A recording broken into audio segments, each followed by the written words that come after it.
Be ready, start.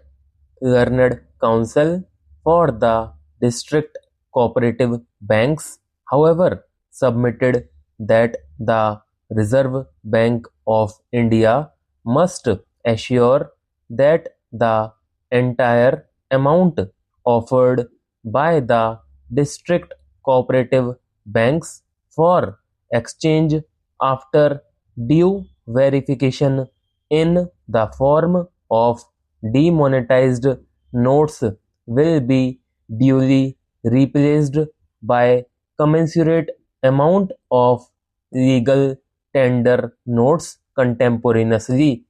The learned Attorney General, on instructions, submitted that the policy of replacement of legal tender notes as applicable to public sector banks and other banks will be applied even in the case of district cooperative banks for exchange of demonetized currency with the legal tender currency.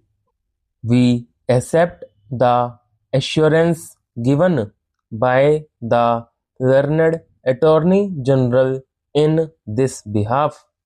The other broad point was about extending the time limit for exemption for use of demonetized currency notes of rupees 500 and rupees 1000 at specified counters as per the relevant notifications issued in that behalf by the Reserve Bank of India.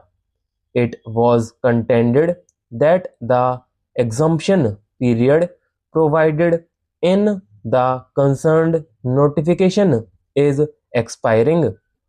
Hence, it will not be possible to deposit the demonetized notes at specified counters thereafter, even in case of emergency situation like hospitalization, travel by railway or air, etc.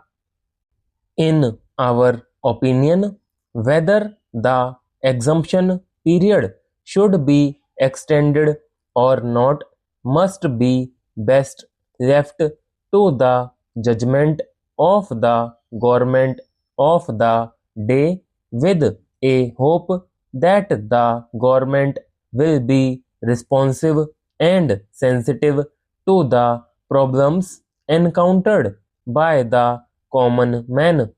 Accordingly, we decline to issue any interim direction to the government in the matter of extending the period of exemption and leave it open to the government to take appropriate decision in that behalf as may be advised.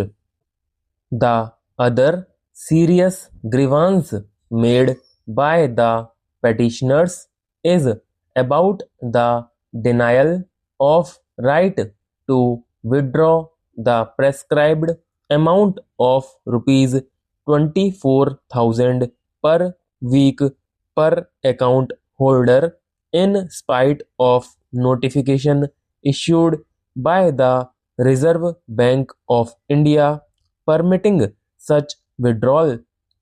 It was submitted that if the government has issued such notification after due consideration, it is obliged to ensure that its commitment made under the said notification is implemented without any exception. The ground reality, however, contends learned counsel is that the banks are refusing to pay full amount of rupees 24,000 per account holder per week on the ground of non-availability of enough volume of legal tender currency.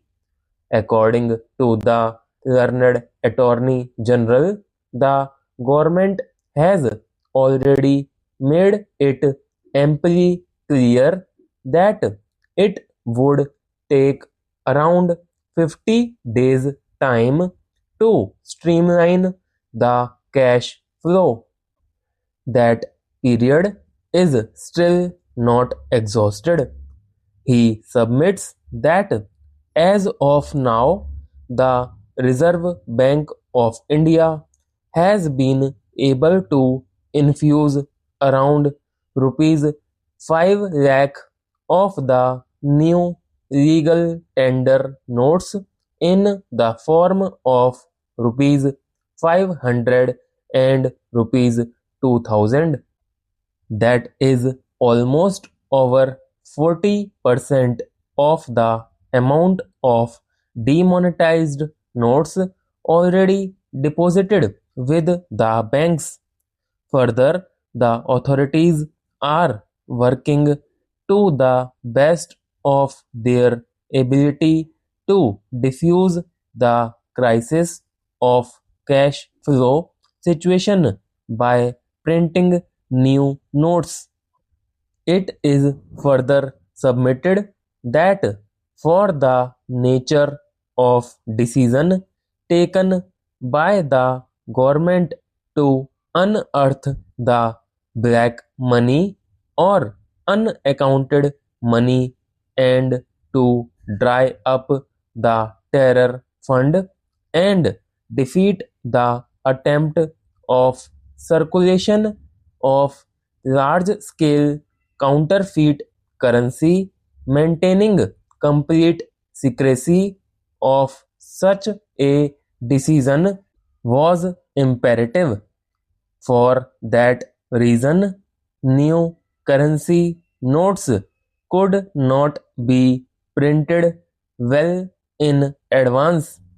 He submits that the old demonetized notes will be replaced by new legal tender notes in the form of rupees 500 and rupees 2000 progressively in right earnest.